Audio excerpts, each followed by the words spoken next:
morning, everyone. Hello. We're going to start. First of all, thanks everyone for being here. Welcome to Born in Fire, Eruptive Stars and Planet Formation. It's been a trip to get here today, and it's a true honor to have you all here, both the people that came from near and far and the people who are joining us remotely through Slack with NRAO. So hello to all at their homes. We are super grateful for your presence and participation today.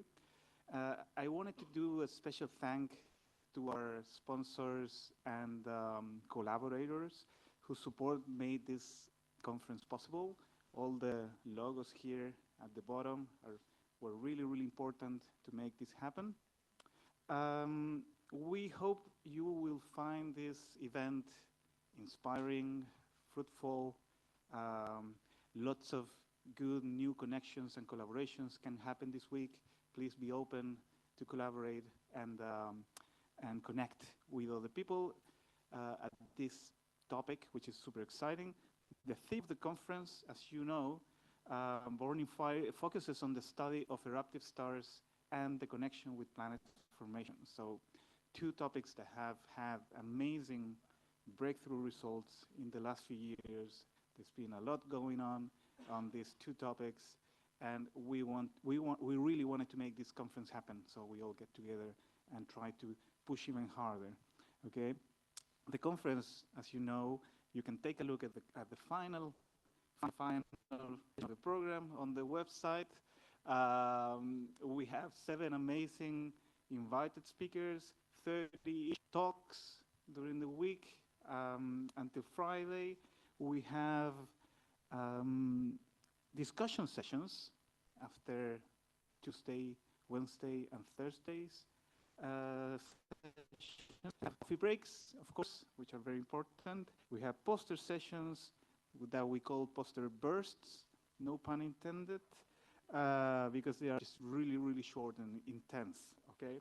We also have 2 special events that I'm going to describe right now.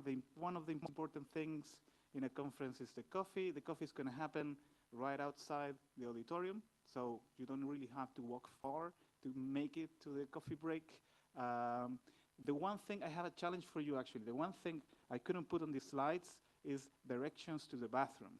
So if we know they are somewhere in the building, but you need to find them and then tell us, because we haven't been able to find it.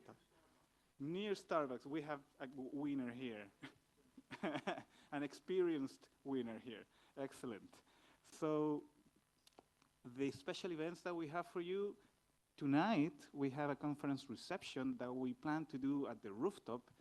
That's depending on the weather, of course. If the weather is very, very cold and windy or it's raining or something, we're going to do it here in the foyer of at the bottom, at the top next floor, really, in the next floor. So the main hall of the building, of this library. We're also going to have a conference photo taken tomorrow at 5:30, so just after the discussion session. We're going to have a cocktail reception at the National Planetarium tomorrow, which is a really exciting, beautiful place that we wanted to share with you. It's a beautiful building.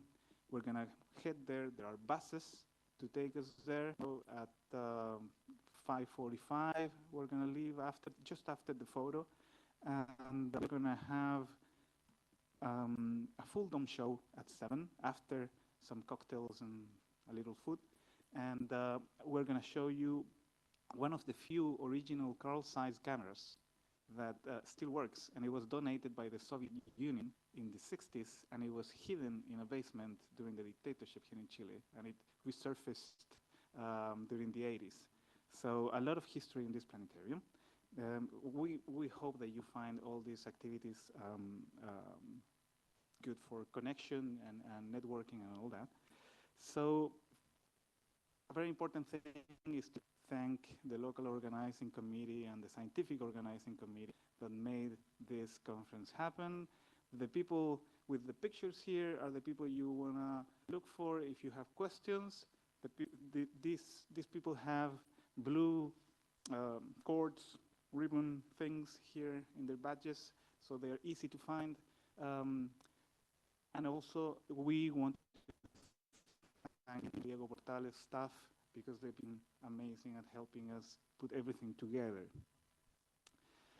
The gift that you have in your bags, well, we have amazing gifts donated by NRAO, by NAASC, by UDP, the university, but also we wanted to put something special in it.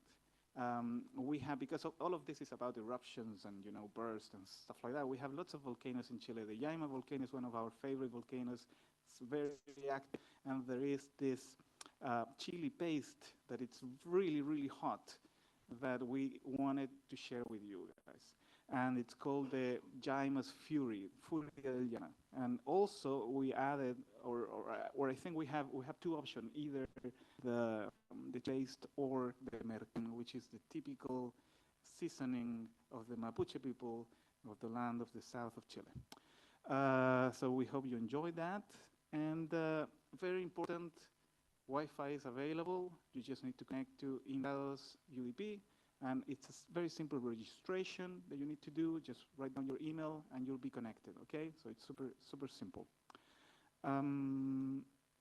We have several ways of interacting. Interact as much as possible through Q&A, panel discussions, join Slack. We also have something called Slido. If you want to have conversations, questions, polls, all that type of stuff. Ask the lock if you have questions on how to use it. We also have posters, poster sessions, and posters in Slack. If you are presenting in person and you haven't sent your poster, please do send it to the email address of the conference, send it to Philippe, or make it happen, make it so that Philippe has it so he can put it on Slack for discussions, okay? And without wasting no more time, I will leave you with the chair of the first session, Antonio Hales, and he's gonna share with you some very important information. Thank you, Seba. I would like to second Sebastián in thanking everybody for being here, especially the Scientific Organizing Committee for putting together this amazing program that we're going to be seeing this week, and the local organizing committee for making this possible. As a fellow Chilean, I'm going to give you some guidelines on how we share and how we behave when the Earth begins to shake, because being a very volcanic, this is a very tectonic, a very shaky country, and sometimes our guests are not very familiar with how to proceed. So, as I mentioned, there are many earthquakes in Chile due to the interaction between the oceanic plate and the continent, which actually end up shaping the Andes towards the east. We are so used to earthquakes that one of our national drinks that we drink during Independence Day is called terremoto, earthquake. I would recommend to stay away from those because they're very tricky. So what do I recommend people do when we experience some kind of quake is to try to locate the closest fellow Chilean in the audience and see what they do. So usually when it's a very mild quake, you'll see absolutely no reaction from the Chileans. Somehow Chileans will have mutated to be unable to feel such kind of earthquakes from grade 3 to below, where the expense of earthquakes. If it's a 4 and a 5, there'll still be no reaction. You may be feeling it. Chileans may know it's trembling, but they won't interrupt anything of what they're doing, especially not get out of bed. And number 6, they will mention, yeah, it's shaking.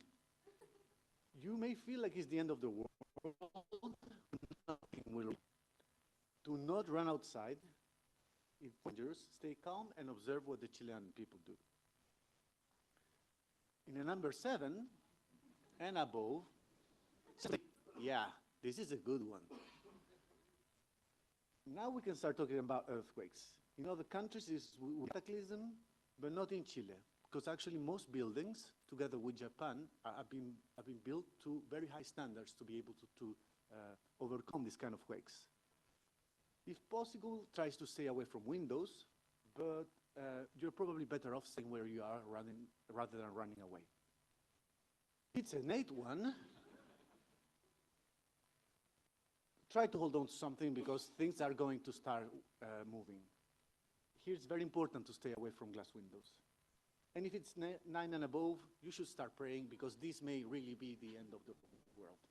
Hold on to your personal belongings because Chileans may be particularly opportunistic in this kind of events. And that's how we actually welcome to Chile. But frivolities aside, I would like to remember that we have 4 emergency exits located in the corners of this building. And more importantly, say that we are used to shakes, and frequent shakes are healthy because those are releases of energy that instead of building up to a bigger quake, it actually reminds us that the Earth is alive, the Earth is shifting, and that is reminiscent to the formation of our planet, the formation of planets themselves, which are actually at the heart of the topic of this conference. So, without any further ado, I would invite our first invited speaker, Lee Harman, to give us his review on 50 years of Outbursting Stars.